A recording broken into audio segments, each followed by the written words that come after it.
Welcome. In this session, we will talk about the difference between a questionnaire and a schedule. Very important concept in your research. So whenever a researcher goes out, he is doing a primary survey. Now primary survey is something that he or she himself or herself does.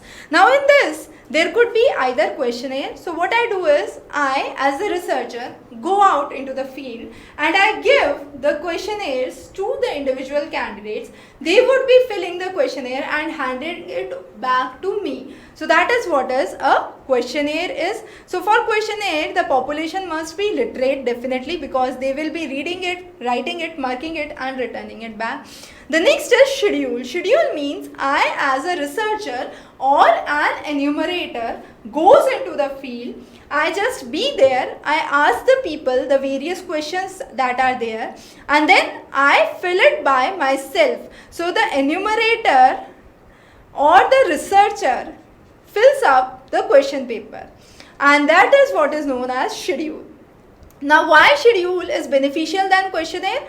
A very simple logic you have, and that's where schedule is applicable to both literate as well as illiterate population, because one who is illiterate again can give you the feedback, can give you the answers, and that could be filled up by the enumerator or the researcher.